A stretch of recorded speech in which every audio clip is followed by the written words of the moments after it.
Hey guys! Today I'm just doing a quick video about, well actually it's probably not going to be that quick. I always say I'm just doing a quick video and then it ends up not being quick at all. So I'm just going to do a video about my university experience, because I know it's coming up to that time where, people got A-level results just a couple of days ago, and a lot of people have decided to take gap years this year because is it the second year or the first year, I'm not sure, where the university fees have increased to about £9,000 per year. So I wanted to do this video mainly for those of you that have either taken a gap year or who didn't get the grades that they needed to get into their chosen university, or they're not sure if they ever want to go to university, or those of you that haven't even decided yet, maybe you're still in year 12 or year 11, year 10, anything like that, and you're thinking, you know, what am I going to do after I finish sixth form or college? Because my experience was a very specific experience and I've learnt many things from it, so I just wanted to impart my wisdom, I guess, onto you guys. And also I apologise for the snapback. It is my sister's hat, which is funny because I'm actually in my sister's room at the moment. I've started filming in here because the lighting's a lot better. And it's just because my hair on the top is just a total state right now. So we're just going to kind of pretend that's not there because it's covered up with a hat. So on to the whole university situation. So I was in, I think it was year 12 when you start applying for universities. I've always loved English language and literature, or the way that English language and literature was taught at my school. I went to the same sixth form as the school that I was previously in, and so I already knew the teachers. I got on really well with them. In sixth form I really enjoyed the course. Even though my course was called Language and Literature, it was mostly literature. I didn't realise that at the time because it felt like we were doing a lot of language as well. We had like a language exam paper, etc. But I soon realised by the time I got to university that the language part that we'd done in sixth form wasn't really anywhere similar to the language that we ended up doing at university. So yeah, I really enjoyed my course. My teachers were fantastic. I think our literature, the books that we did for literature included The Winter's Tale by Shakespeare and The French Lieutenant's Woman or Wife, don't even remember, and Wuthering Heights by Emily Bronte, and I just loved all of the texts. They were like totally my kind of text, and you know, they were probably the best texts I've ever studied, really, in my opinion. So I ended up with an A at A-level in English, and I was always getting A's and stuff, so I figured, you know what, like that's probably the course that I should do at uni because I'm good at it, and it's quite a wide sort of course. Like you can go on to many different things from English. Like you could be a teacher, you could be a lawyer, you could be a journalist, you could work in advertising, in PR, in marketing, in media, in sales, in so many different things. And it, you know, you learn a lot of skills doing a subject like English because it's an essay writing subject and there's a lot of research involved. A lot of analysis of the texts, and so I figured that will probably look kind of good on my CV one day whenever I get my degree in what seemed then like the long distant future, but now was like a couple of months ago. So I decided that I wanted to do English and continue English because I'd enjoyed it so much at A-level, and I decided English language as well and literature. Then we were looking around universities, and I went to Leeds, I went to York. I loved Leeds. Leeds was my number one choice. It was my favourite university. I went to Leeds, York and Liverpool. They were the three that I looked at. I really didn't like Liverpool. Just, I don't know what it was, like the open day didn't seem very organised, and the course didn't seem that fab either, and the accommodation that we looked around didn't look like somewhere that I would be happy living. And so I decided not to actually apply to Liverpool in the end, although I know that a lot of people who go to Liverpool University would say to me, what, like Liverpool's a great university, and I'm sure it is, like, but for me it just didn't work. So like I say, Leeds was my favourite, York was my second favourite, and then I hadn't visited any others, but I'd looked at the prospectuses or prospecti, And I decided to apply to Leeds is my favourite, York is my second favourite, Birmingham University I applied to because my best friend, I know this sounds really stupid, but my best friend, he went and he came back and he said, you're absolutely going to love it, like, trust me. Birmingham was the last one that I chose because I had one space left to fill, and he said to me, trust me, like, you will love it. I know you and you will want to go here, write it down. So I did. And then I also applied to Newcastle and Glasgow. Newcastle and Glasgow were like 3-4 hours away from where I live. And as much as I've been travelling and like I don't mind being away from home, my parents, they were a bit scared that like I might be that far away from home when I was just a baby. I was at just 18. And I hadn't visited them either, and so I wasn't that psyched about applying for them. Of course, when it came to universities making offers, my two favourites, Leeds and York, neither of them made me an offer. And that was because the grade requirements for those courses was 2 A's and a B. And I think that my school had, they said that my targets were 1A and 3 B's because I took 4 A levels in the end.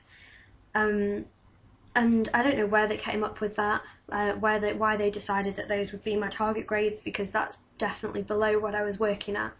But they decided that those were my target grades, so those were what I had to put on my UCAS form, and obviously because of those I didn't get offers from my two favourites. I was really upset, but eventually I just kind of figured, you know, that's the way the cookie crumbles, and the other 3 universities all offered me. So I went to the Birmingham University Open Day and I realised that my friend was totally right, and I did love it to pieces, but to get onto their course I needed 2 A's and a B. Even they kind of ignored the fact that my target grade said 1A and 2 B's. I guess maybe they liked my personal statement or something like that. And so they'd made me the offer anyway.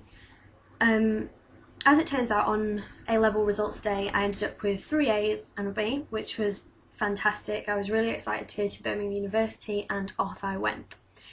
So my university experience kind of obviously started at that point. I was at the University of Birmingham. It's located about 10-minute drive out of the city centre of Birmingham, maybe 15 minutes. The university has their own railway station, so you can take the train into the centre of town and then back home afterwards, and that was kind of cool. I was staying in the accommodation was called Tennis Courts. It wasn't the most expensive, it also wasn't the cheapest. I think it fell somewhere in the middle. I shared with 5 people, there was 5 of us in total, and we shared, there was like a little toilet room, then there was a shower and toilet room, and then there was the kitchen and living area. I got on fine with my housemates, but I did find they were quite messy. I wasn't a big fan of that. Like, I thought they were, the house got kind of dirty a lot, and like I can do a mess, but like actual dirt, like crud and like algae and stuff like that was just nasty. And so I kind of decided from then that I don't probably ever want to live with anyone again and share a bathroom with anyone again, because that was the main thing, was the bathroom. The state of it was just nasty. So yeah, that was kind of a bit of a bummer, but you know, like I say, we got on fine. Like, we didn't have any big rows or anything. I don't remember fully arguing with anyone. I mean, we had like the normal problems that you have, like, where are my biscuits? Like, my biscuits have been eaten, what's going on there? Or such and such a housemate has come home at 4 o'clock in the morning drunk out of her mind and doesn't have her room key. I mean, one of the girls that I lived with, she actually jumped down the stairs when she was drunk one night and broke her ankle, which obviously, if you're like me, like, I like a drink, like I can have a drink, like it's not a problem, but I don't drink to excess really ever, pretty much, and so that was kind of shocking to me. But you know, that's the thing, is like, you come into contact with so many different sorts of people, and you know, you just have to, you deal with it, and it's definitely made me a stronger person and a better person for knowing people from different backgrounds and different walks of life with different interests, etc. So my course in first year was absolutely fantastic. I loved it. We studied lots of books that I was really into. I can't remember any of them off the top of my head. It feels like so long ago. But it was really good, and the language, that was obviously the literature section, and then the language section, this was when I started to realise that what we'd done at A-level wasn't exactly the same as what we were going to do at university. So that's the first tip that I would say to anyone choosing a university course. If you're going to choose it based on something that you're good at A-level, then don't think it's going to be exactly the same, because more often than not it's not exactly the same. Obviously it'll be in a lot more depth and a lot more detail than you've ever even imagined, but on top of that it might be something completely different than what you'd previously learned or been through. So it was different, it was pretty different, but the first year was fine. Like I kind of muddled through, and I ended up with a good 2-1 at the end of it. Also during that time, like towards the end of my first year, I got a job on the reception at the Students' Union, which was really cool. I was enjoying going out. Like, maybe I wasn't going out that much, because like I said before, I'm not a big goer-outer, but maybe like once a week, maybe once every fortnight. There's loads of activities at university to do and to get involved in, and I had loads of fun with them. I also became a student mentor at the end of my first year, which basically what that means is you just go the next year, like when you're in second and third year, you go into where the freshers are based, and you chat with them and make sure that they're all getting on fine and there's not any huge problems and no one's homesick, etc. So yeah, my first year went really well. I also got involved in, there was something called the Student Associate Scheme, which is, it's like a 3-week teacher training course which you can get onto, and the government give you £600 for doing it. I think it was £600. So that was really cool. Anyway, so during my summer of first year, I worked at FedEx UK in the call centre, made lots and lots of money, was loving it, and then during that time I was also applying for internships at a few different magazines, and Condé Nast Traveller magazine got in touch and they said to me, could I go and work with them for 3 weeks in October.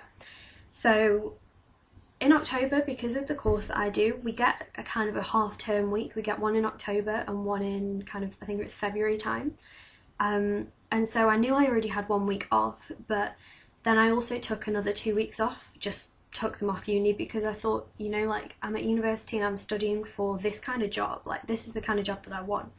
So taking 2 weeks off isn't going to kill me. And it really didn't kill me at all. Like, my course was 4 hours a week.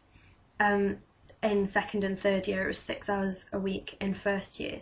So I didn't really miss not being at university, but, you know, that was kind of a part of my second year. That was how I started my second year. After getting back from doing that internship, I was on a module, a language module, which I absolutely hated, and I was really bad at it.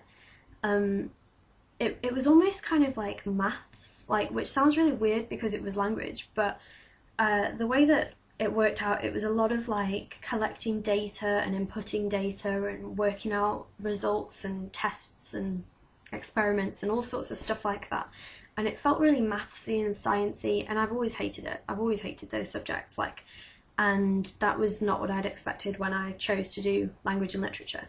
So I went and spoke to a lady in the office to ask who I would need to speak to about dropping that module and picking up a literature module.